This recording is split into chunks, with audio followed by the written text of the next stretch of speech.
Minute to Better Life. Jika ada Tuhan di dalam kehidupan kita, maka kita akan menikmati apapun juga tanpa terhandera, karena paksakan memiliki segala sesuatu. Oke?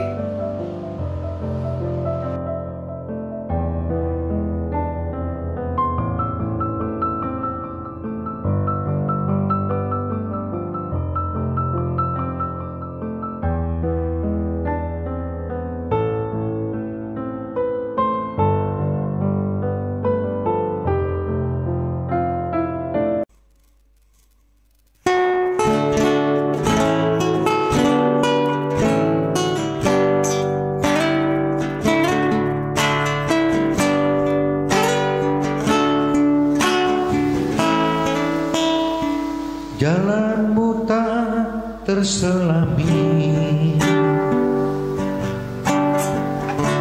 oleh setiap hati kami, namun satu hal yang ku percaya, ada rencana yang indah. Tiada terduga kasih-Mu, heran dan besar bagiku,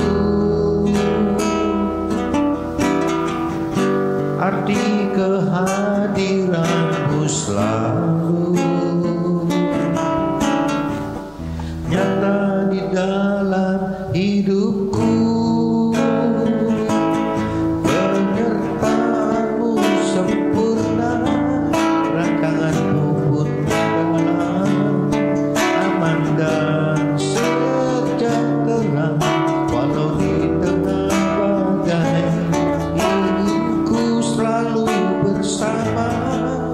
Rasakan keindahan arti kehadiran-Mu, Tuhan.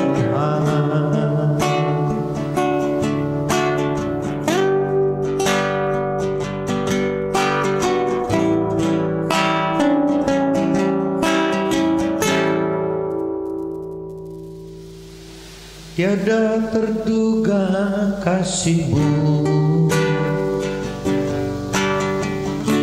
heran dan besar bagiku, arti kehadiran-Mu selalu nyata di dalam hidupku. Penyertaan-Mu sempurna, rancangan-Mu dalam aman dan sejahtera. Walau di tengah badai, inginku selalu bersama.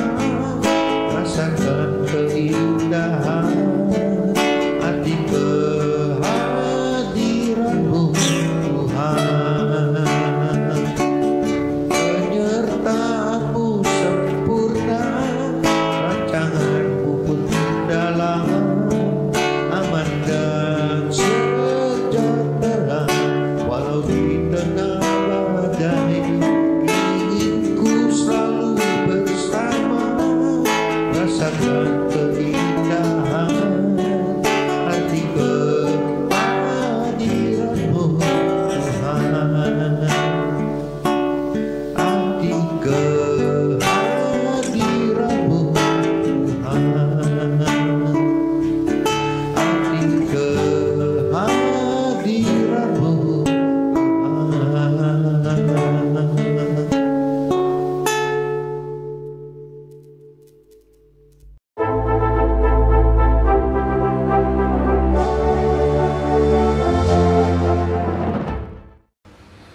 Jumpa kembali di MDD Journey Inspiration of Life. Pagi ini saya mau coba sharingkan gitu dengan tema ada saat tertentu harta dapat menjadi beban negatif pikiran dan perasaan kita gitu.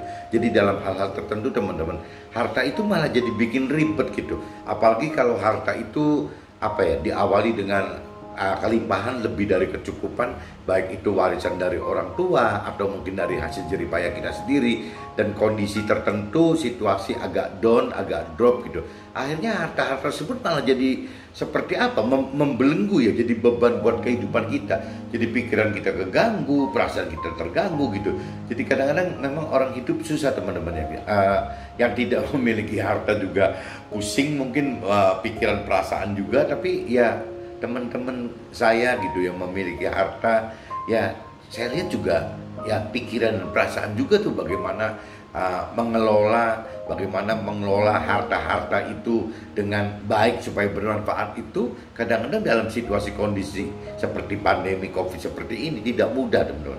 Nah akhirnya timbul kan biaya perawatan, timbul masalah keamanan segala macam itu. Jadi bukannya menyenangkan tapi jadi akhirnya jadi bikin pikiran teman-teman. Jadi kadang-kadang ingat firman yang katakan bahwa ya harta dunia itu bisa menjadi apa ya, dimakan ngengat, dimakan karat, jadi beban itu akhirnya teman-teman. Nah ini mungkin bagi yang belum pernah mengalami ini ya apa yang saya sampaikan belum pernah merasakan itu. Tapi buat saya pribadi karena saya lahir dari keluarga besar gitu, jadi akhirnya saya melihat historical kejadian di keluarga itu ya kadang-kadang menyedihkan sekali teman-teman. Jadi ada harta-harta, aset-aset gitu ya, tanah atau bangunan gitu yang dari dari warisan orang tua gitu ya, dari berarti paman-paman, ada orang tua, ada paman gitu. Sampai ini hari kalau saya lihat juga nasib asetnya jadi nggak keruan loh, bahkan sebagian paman sudah meninggal gitu. Kadang-kadang juga ahli warisnya bagaimana saya juga tidak ngerti. Cuman ya jadi akhirnya jadi rumahnya tidak asetnya jadi tidak terawat, tidak terarah mau apa gitu. Itu baru dari level apa ya? Saya kepada satu generasi yang lebih tua ya, satu generasi lebih tua dari saya. Dan bisa juga terjadi pada generasi kita sendiri teman-teman. Generasi kita dengan kondisi pandemi COVID seperti ini banyak sekali aset-aset yang jadi mangkrak gitu. Nah mangkraknya ini ya jadi aja di beban juga teman-teman.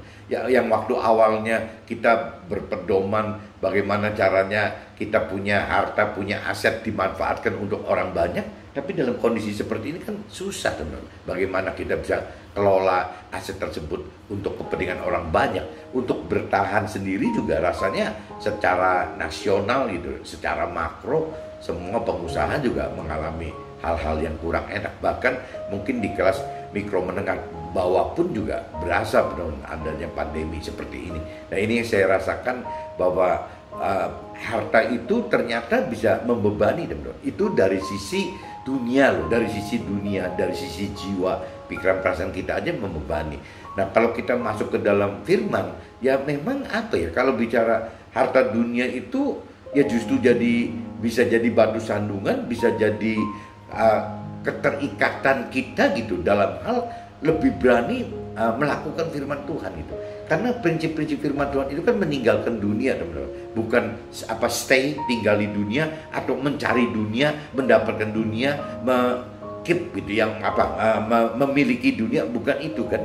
Prinsip firman itu kan terbalik gitu. Bagaimana justru kita harus melepaskan dunia ini gitu. Nah, waktu kita melepas dunia ini ya biasanya timbul kayak semacam derita ya kalau kita belum mengenal, belum mengerti firman lebih dalam ya timbul seperti itu gitu. Jadi memang kembali lagi dunia ini dari sisi firman, dari sisi rohani gitu, dunia adalah tempat proses teman-teman. Bagaimana kita berproses untuk bisa menuju satu keselamatan akhirat yang Tuhan inginkan di surga gitu. Jadi Tuhan pengen seperti itu. Nah ini judulnya itu teman-teman. Jadi ada saat tertentu harta dapat menjadi beban negatif pikiran dan perasaan kita itu secara jiwa teman-teman. Meskipun kalau secara roh ya jelas gitu, harta dunia ya memang jadi batu sandungan, kadang-kadang jadi keterikatan kita nggak bisa leluasa untuk masuk ke perintah dan peraturan firman Tuhan gitu. Nah ini saya coba teman-teman dapat impresi dari kitab Matius teman-teman. Kitab Matius pasal 22. Coba teman-teman cari pasal 22 ayat 30 sampai 40 teman-teman. Nah ini kalau lihat di sini perikropnya judulnya hukum yang terutama. Berarti perintah peraturan Tuhan yang terutama gitu. Ketika orang-orang Farisi mendengar bahwa Yesus telah membuat orang-orang Saduki itu bungkam, berkumpullah mereka. Dan seorang dari mereka, seorang ahli Taurat, bertanya untuk mencobai si Yesus gitu. Guru, hukum manakah yang terutama dalam hukum Taurat gitu? Jawab Yesus kepadanya, kasihilah Tuhan Allahmu dengan segenap hatimu, dengan segenap jiwamu, dan dengan segenap akal budimu gitu. Jadi firman katakan seperti itu. Kalau cerita apa hukum yang paling utama dalam firman Tuhan gitu, ya begitu, ya kasihi Tuhan gitu, ya dengan segenap hati kita, dengan segenap jiwa kita, dengan segenap akal budi kita gitu. Itulah hukum terutama dan yang pertama gitu. Itulah hukum yang terutama dan pertama. Dan hukum yang kedua yang sama dengan itu ialah kasihilah sesamamu manusia seperti dirimu sendiri gitu. Nah ini firman ajarkan seperti itu. Jadi selain mengasihi Tuhan juga kita harus mengasihi sesama kita seperti kita mengasihi diri kita sendiri. Itu hukumnya itu pada kedua hukum ini tergantung seluruh hukum Taurat dan kitab para nabi. Jadi firman katakan bahwa hukum segitu banyak gitu di kitab suci. Hukum yang utama itu cuma dua itu aja teman-teman. Bagaimana mengasihi Tuhan dan bagaimana mengasihi sesama gitu. Cuma dua itu saja gitu. Nah ini dalam prakteknya itu kan tidak mudah teman-teman untuk mendapatkan kesimpulan bahwa intinya hukum itu adalah mengasihi Tuhan dan mengasihi sesama. Itu tidak mudah teman-teman. Nah ini butuh apa ya? Butuh satu kedalaman pengenalan pengertian akan firman Tuhan, butuh satu level iman yang lebih gitu ya, karena mengerti akan firman Tuhan sehingga berani makin melakukan firman Tuhan. Ini tidak mudah dan banyak sekali hal-hal yang akhirnya untuk mengasihi Tuhan dan mengasihi sesama itu banyak hal yang terbalik dari apa yang biasa dilakukan orang dunia teman-teman. Ya, orang dunia itu ya kalau di firman katakan bahwa apabila ada orang minta jubahnya kita kasihkan bajunya gitu, apabila kita tampar pipi kanan kasihkan pipi kiri. Itu kan prinsip-prinsip di dunia tidak ada teman-teman.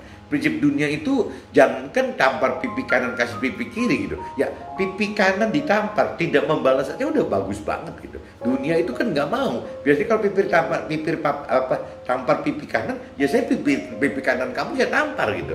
Ya kalau kamu nampar kiri, ya saya nampar kiri lagi. Kan biasanya begitu gitu. Tapi dalam firman tidak katakan seperti itu. Jadi pipi kanan ditampar, malah kasihkan pipi kiri. Padahal orang dunia katakan satu. Ya kalau pipi kanan ditampar, ya saya tampar yang kanan juga gitu. Atau ya balik lagi, ya minimal ya kalau sudah ditampar kanan, jangan kasih yang kiri dong. Masa kasih yang kiri gitu. Nah firman Tuhan itu seperti itu teman-teman. Jadi untuk mengasihi Tuhan itu kan adalah melakukan apa perintah dan peraturan Tuhan. Kunci mengasihi kan itu teman-teman. Jadi kalau kita bicara kita di mulut kita, di bibir kita selalu katakan bahwa di lidah kita juga kita selalu katakan bahwa kita mengasihi Tuhan. Mengasihi Tuhan yang bagaimana gitu? Ya, mengasihi Tuhan adalah melakukan apa yang Tuhan perintah dan peraturkan gitu. Nah, pertanyaannya, apakah kita sudah tahu gitu perintah dan peraturan Tuhan? Kalau kita belum tahu perintah peraturan Tuhan, terus bagaimana kita caranya mengasihi Tuhan? Toh kita nggak bisa melakukan apa yang diperintahkan di peraturan Tuhan karena ketidaktahuan kita. Jadi seperti berbalik begitu teman-teman. Jadi banyak orang dunia juga, saya pikir banyak yang mungkin ada orang dunia yang tidak percaya Tuhan, mungkin loh, cuman sedikit sekali kan gitu. Tapi umumnya orang dunia percaya Tuhan gitu. Tahu ditanya ada Tuhan nggak? Ada. Tahu Tuhan nggak? Tahu gitu. Tapi sebenarnya tidak mengenal apa sih pribadi Tuhan yang sebenarnya, apa sih firman Tuhan yang sebenarnya, ini nggak tahu. Nah kalau orang tidak tahu akan pribadi Tuhan dan orang tidak tahu bahwa firman Tuhan itu apa, rasanya terlalu susah untuk menyebut bagaimana caranya mengasihi Tuhan gitu. Nah kalau orang sudah tidak bisa mengasihi Tuhan, ya bagaimana mau mengasihi sesama gitu? Mengasihi Tuhan aja nggak bisa, apalagi mengasihi sesama. Kita mengasihi sesama karena kita mengasihi Tuhan gitu. Karena perintah peraturan Tuhan harus mengasihi sesama, sehingga kita mengasihi sesama gitu. Tapi kalau secara dunia tidak ada aturan harus mengasihi Tuhan lebih dulu, rasanya terlalu mustahil teman-teman. Bagaimana manusia dengan kekuatan manusia bisa mengasihi sesama gitu, terlalu mustahil. Kita pasti mengasihi diri kita sendiri, atau kita mulai sortir kan, mengasihi istri kita, anak kita, urutannya seperti itu, tidak masuk ke dalam mengasihi sesama gitu. Nah, kita kembali lagi bisa mengasihi sesama apabila memang kita mengasihi Tuhan. Kita bisa mengasihi Tuhan apabila kita mengenal dan mengerti akan firman Tuhan.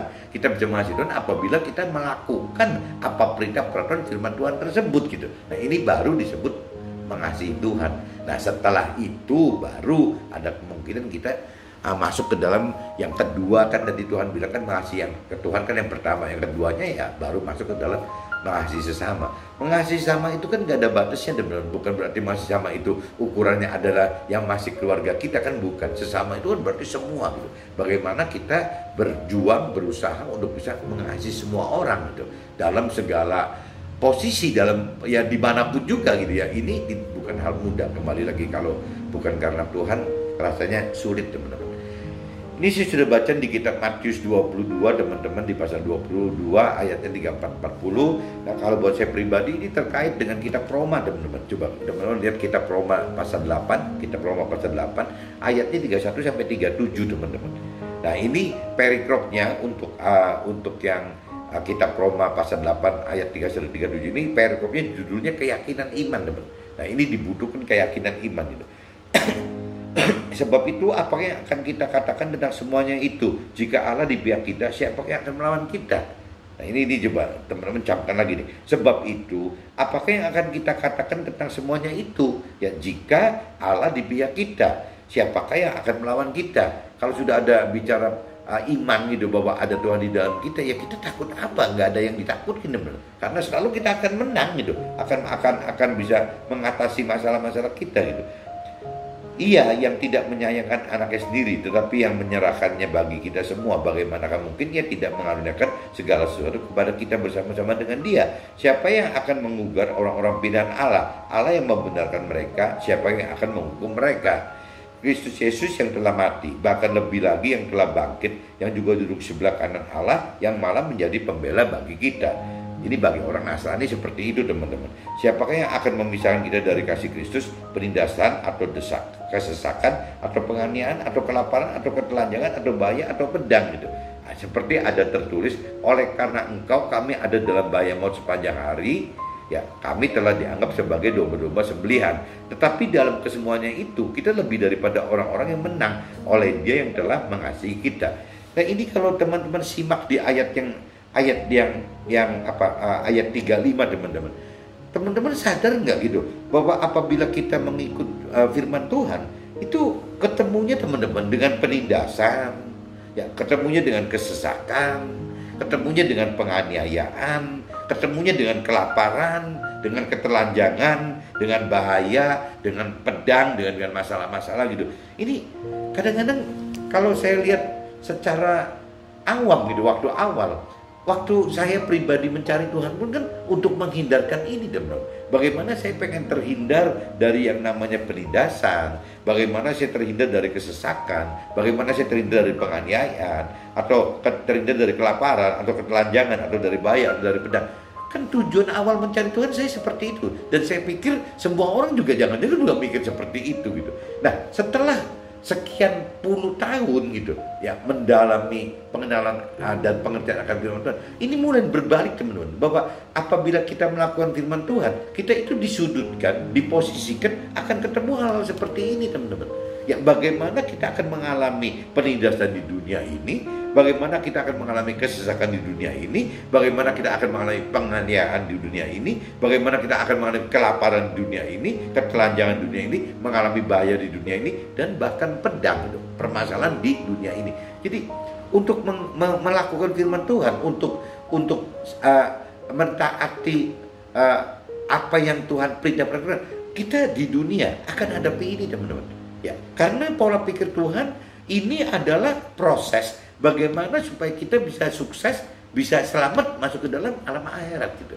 Sedangkan orang dunia kan tidak mikir seperti itu. Orang dunia itu justru pengen menghindarkan ini semua tadi teman-teman. Bagaimana terhindar dari penindasan, terhindar dari kesesakan, terhindar dari penganiayaan, terhindar dari kelaparan, terhindar dari ketelanjangan, terhindar dari bahaya, terhindar dari permasalahan, dari pedang gitu. Jadi terbalik teman-teman. Kalau cerita di firman Tuhan justru ya apabila kita benar mengenal mengerti akan firman Tuhan lebih dalam dan kita tetap taat, percaya mau taat gitu, mau takut untuk melakukan firman Tuhan, ya konsekuensinya kita akan berhadapan begini gitu. Nah, proses-proses begini adalah proses bagaimana kita menjadi berubah teman-teman. Bagaimana caranya kita jadi tidak stay, kita tidak keep dunia ini justru. Justru kita harus mau melepaskan dunia ini teman-teman. Ya karena kita mengalami seperti ini, akhirnya pengharapan kita berubah teman-teman. Bukan pengharapan bagaimana di dunia ini, tapi pengharapan bagaimana hidup baru di dalam akhirat nanti gitu. Nah, Tuhan inginkan kita itu masuk ke dalam akhirat nanti. Karena alam akhirat nanti itu tidak pernah berakhir. Bukan fana, bukan sementara, tapi kekal gitu. Nah ini yang Tuhan tempatkan kita kembali itu harusnya ke kehidupan baru di alam akhirat yang ini, bukan di dunia ini. Sedangkan orang dunia berpikirnya tidak seperti itu, teman-teman. Orang dunia berpikirnya bagaimana dia tinggal di dunia ini gitu. Padahal Tuhan bilang dunia ini adalah fana, berumur 70-80 tahun manusia itu yang umumnya meninggal gitu, pada firman katakan seperti itu gitu. Jadi 70-80 tahun itu sebentar sekali teman-teman. Seperti sekejapan dalam hidup aja. Kalau kita bicara 70-80 tahun dibanding dengan alam kekal, itu seperti sekejapan mata aja tidak ada teman. Habis gitu 70-80 tahun itu. Nah ini yang Tuhan ingatkan kita, jangan sampai kita terlena gitu, terlena untuk hanya hidup dari sisi ya di dunia ini saja gitu. Nah yang paling sayang, yang paling kasihan itu apabila orang baik gitu, orang yang percaya Tuhan, hidupnya baik dalam arti kata melakukan apa yang dilakukan oleh adat istiadat, oleh tradisi, itu kan orang-orang baik gitu. Kalau orang tidak baik mungkin melanggar dari aturan-aturan masyarakat gitu, itu kan jadi kacau. Tapi kalau orang yang baik itu kan melakukan itu. Tapi karena baik gitu, ya dikatakan percaya Tuhan. Tapi apabila tidak mengerti akan firman Tuhan, jadi sayang teman-teman, karena tidak bisa masuk ke dalam cara yang benar gitu. Bagaimana caranya masuk kehidupan dengan melakukan firman yang seperti Tuhan kehendaki gitu. Nah, melakukan seperti Tuhan kehendaki itu ya melakukan firman. Nah, untuk melakukan firman ya harus mengerti akan firman Tuhan gitu. Tanpa mengerti akan firman Tuhan itu tidak mungkin. Setelah kita mengerti akan firman Tuhan, baru kita akan tahu bahwa kita ini untuk melakukan firman Tuhan harus menghidupkan roh Tuhan di dalam kita. Tanpa menghidupkan roh Tuhan di dalam kita, untuk mampu mengerti pun saja susah teman-teman. Ya apalagi untuk melakukannya. Pengertian apa yang Tuhan maksud dengan firman ini aja nggak mudah gitu. Banyak, sampai tadi sore pun saya ketemu dengan teman-teman rohani yang sudah mungkin senior di dalam tempat ibadah gitu. Itu juga tetap pengertiannya ya masih dengan pengertiannya sebagai manusia gitu, sebagai pengusaha yang sukses, sebagai anggota tempat ibadah yang tinggi gitu. Ya pola pikirnya manusia gitu. Bukan dari pola pengertiannya firman atau dari pola pengertian roh Tuhan yang ada di dalam kita gitu. Nah ini kan sayang dan kasihan banget orang-orang seperti itu gitu. Ya kalau cerita orang itu jahat, ceritanya kan lain. Kalau ini orangnya baik kok gitu, di keluarga juga baik, segala macam baik, pengusaha sukses gitu. Tapi kalau pengertian seperti ini, ya apakah enggak nanti ujungnya terlalu riskan gitu buat dia untuk mencapai apa yang Tuhan inginkan gitu, Tuhan rancangkan, kehendakkan untuk dia gitu. Nah ini yang mestinya kita buru-buru sadar gitu, harus bagaimana sih. Yang repot itu kadang-kadang teman-teman saya kemarin sharing itu, orang yang basicnya tadinya susah hidupnya gitu, miskin, sekarangnya sukses dan kaya, ya biasanya akhirnya dia ada kompensasi kejiwaan, bagaimana dia nggak mau hal ini terulang ke anak-anaknya gitu.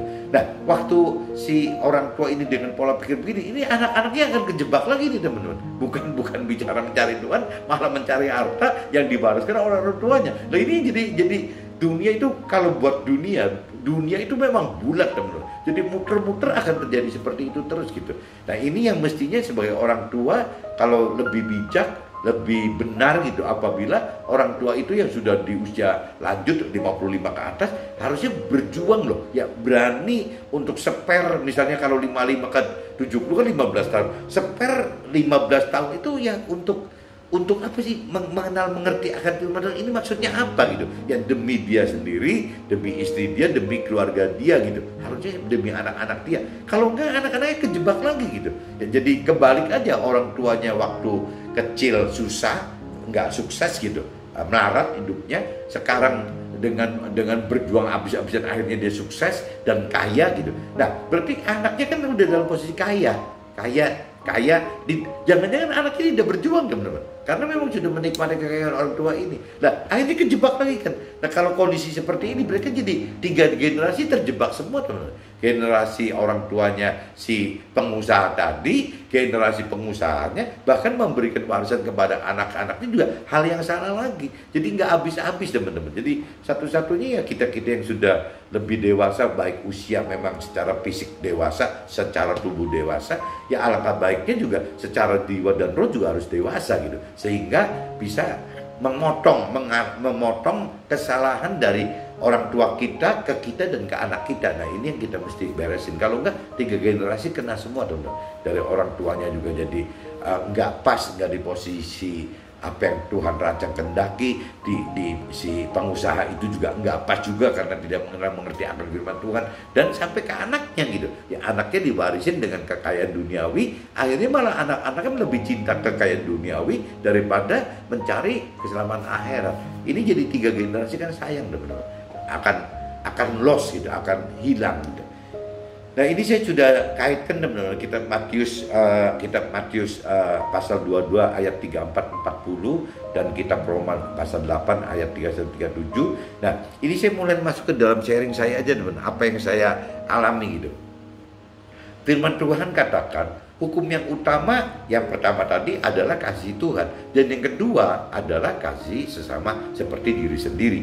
Tahun 2010 berarti kan hampir 10-11 tahun yang lalu, setelah 10 tahun mencari Tuhan, dan waktu itu berarti baru 3 tahun loh teman, 2007 ke 2010 itu saya baru 3 tahun menerima Tuhan.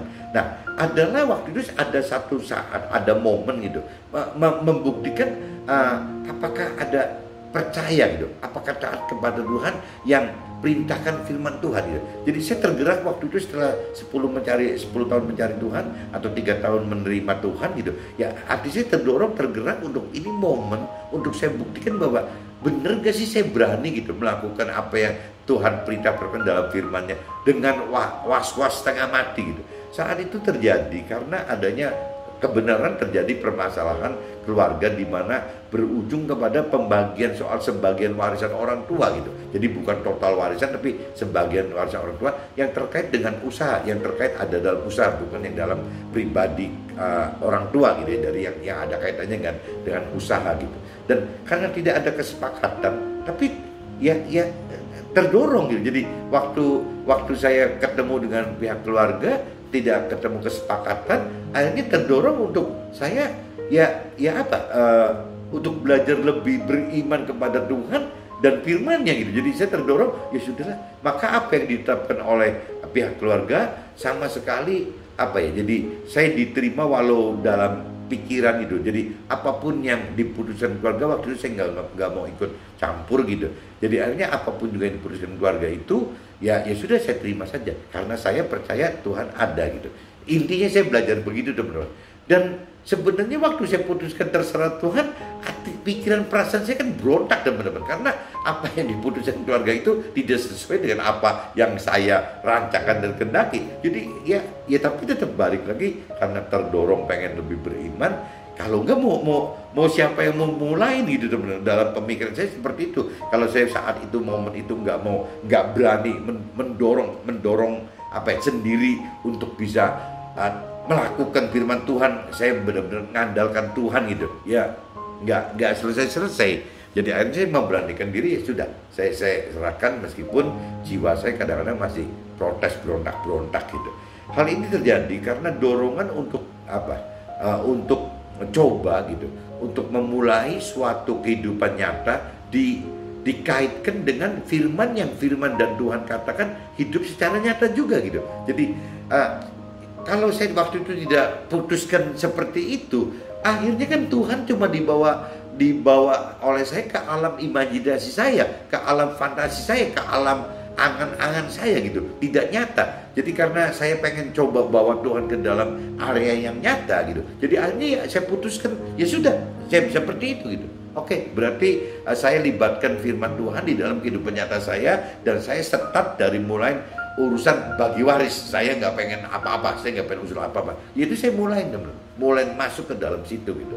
Nah ini ternyata ya benernya salah nggak salah. Salah itu kalau kondisinya kita bicara dari parameter dunia, kadang-kadang jengkel juga gitu. Kita kayaknya kalah melulu gitu. Tapi kalau dari sisi rohani seperti yang dari firman katakan, ya memang gara-gara saya terdorong untuk melakukan firman Tuhan gitu. Ya akhirnya ya saya dapatkan ini nih teman, nggak bisa dipungkiri gitu. Saya mendapatkan penindasan, saya mendapatkan kesesakan, saya mendapatkan aniaya, saya mendapatkan kelaparan, saya mendapatkan ketelanjangan, saya mendapatkan bahaya, saya mendapatkan masalah-masalah yang nggak habis-habisnya. Tapi kalau secara firman kan berarti firman ini ya dan amin dan terjadi gitu. Bahwa apa yang saya lakukan secara nyata gitu dalam kehidupan nyata saya, ya ternyata memang mendapatkan ini teman-teman. Nah jadi tinggal balik lagi, kita mau menempatkan diri sebagai di posisi mana. Kalau kita bicara dari posisi dunia, ya berarti bodoh sekali kan kenapa kita ngalami seperti itu gitu. Tapi kalau dari sisi rohani, ya benar sekali gitu, karena janji firman seperti ini. Ya, siapakah yang akan memisahkan kita dari kasih Kristus? Ya, apakah ini bukan satu cara Tuhan membuktikan bahwa dengan problem-problem ujian cobaan segitu banyak, ya emang kita bisa terpisah dari firman Tuhan gitu. Ya ini yang Tuhan inginkan ini gitu. Jadi saya tetap aja kondisinya bagaimanapun juga mengalami hal-hal seperti ini gitu, yang nggak enak ini gitu, tetap aja tuh sampai ini hari juga nggak bisa lepas dari Tuhan gitu.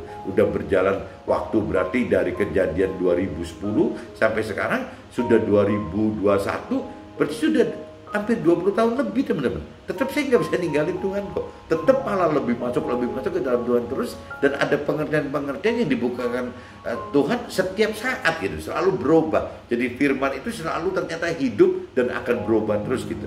Nah, belajar miliki keyakinan iman seperti di Roma 31 ayat 1 tadi gitu. Jadi ini kan judulnya paragrafnya keyakinan iman gitu. Seperti sebab itu apakah yang akan dikatakan tentang semuanya itu, jika Allah di pihak kita, siapa yang akan melawan kita gitu. Nah ini belajar dari sini, jadi belajar miliki keyakinan iman seperti di Roma pasal 31 ayat 1, jika Tuhan di pihak kita, siapa akan melawan kita gitu. Walaupun kita ada dalam bahaya dan dianggap sebagai yang lemah, tapi kita lebih dari pemenang oleh makin nyatanya kasih Tuhan saat kita dalam penderitaan.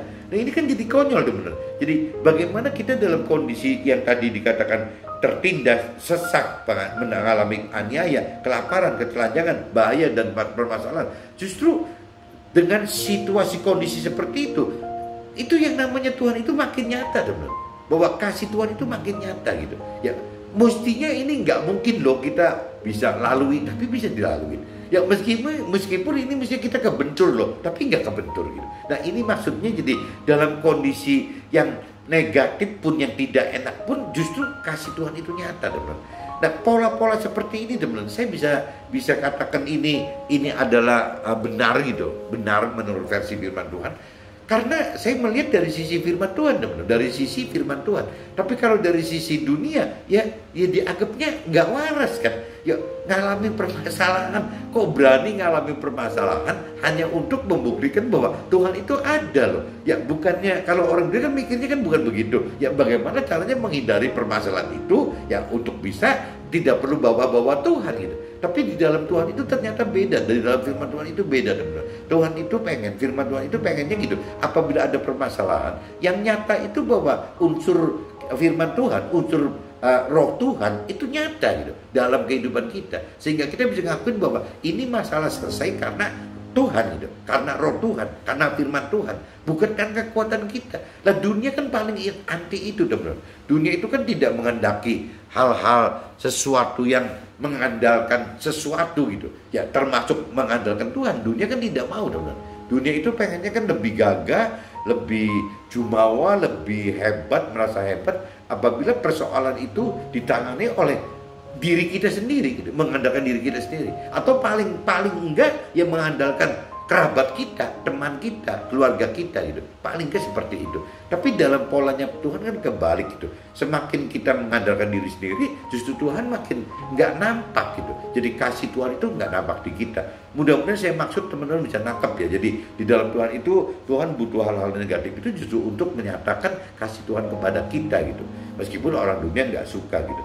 Kunci melakukan firman Tuhan adalah timbulnya pengenalan dan pengertian serta menerima. Jika kita mengendaki rancangan dan kehendak Tuhan, harus alami proses penderitaan hidup di dunia ini. Nah, kuncinya itu teman-teman. Jadi selama kita berontak bahwa kita itu anti negatif gitu, anti maksudnya anti penderitaan, anti penindasan, anti kesesakan, anti penganiayaan, anti kelaparan, anti ketelanjangan, anti bahaya, anti benda. Nah ini susah teman-teman, nggak bakal bisa ketemu Tuhan gitu. Jadi kita mesti ada pengertian bahwa memang ikut Tuhan itu harus mengalami itu gitu. Nah setelah kita mengalami itu, nanti kasih Tuhan jadi nyata, benar-benar nyata. Dan sekali lagi saya ingatkan, orang dunia nggak suka gitu. Orang dunia sama sekali tidak suka hal begini, karena orang dunia tidak mengandalkan nggak ada keinginan untuk mendapatkan atau mengandalkan kasih karunia yang dari Tuhan atau kasihnya dari orang lain. Manusia dunia pengennya ya mengandalkan diri sendiri itu gitu. Bagaimana dia dianggap hebat oleh diri sendiri, bukan oleh karena Tuhan gitu.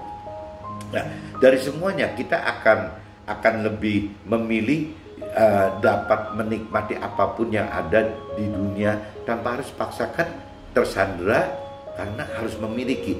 Nah ini yang saya alami gitu teman-teman. Setelah pengenalan pengertian akan firman kita itu makin dalam, ya akhirnya yang karakter manusia dunia yang lalu gitu. Kalau manusia dunia itu kan segala sesuatu kan mau dimiliki teman-teman. Apapun juga mau dimiliki gitu. Kalau lihat hotel besar ya pengennya kalau bisa dimiliki.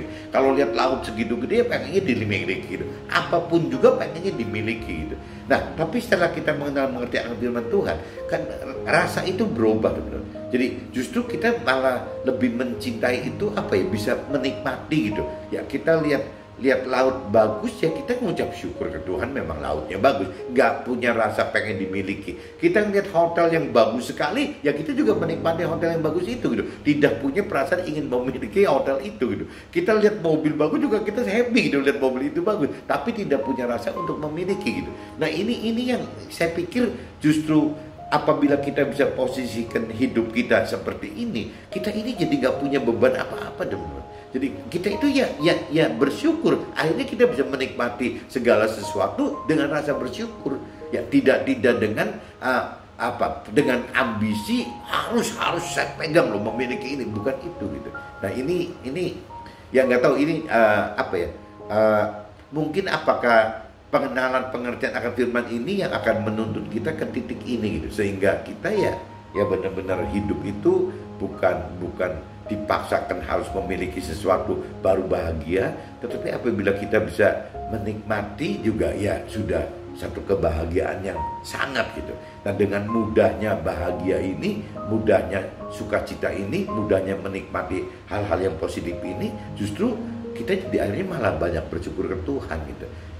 Intinya itu teman-teman. Jadi kembali lagi ya, hidup itu ternyata bukan cuman harus benar-benar kata firman katakan yang namanya harta tahta itu kan sifatnya tidak dibawa ke alam akhirat gitu. Jadi kuncinya kita hidup bukan cuman terbelenggu oleh harta dan tahta, terbelenggu oleh nafsu keinginan duniawi, tapi ya kembali lagi hidup itu mesti mikirkan seperti yang firman Tuhan katakan, ya bagaimana kita prepare gitu, bagaimana kita berubah dari manusia dunia ini menjadi manusia rohani seperti yang Tuhan rancang dan kehendaki. Itu pelaku firman Tuhan gitu, dengan cara terus-menerus mendalami pengenalan pengertian firman Tuhan yang tidak pernah ada habisnya. Oke teman-teman, see you, bye-bye.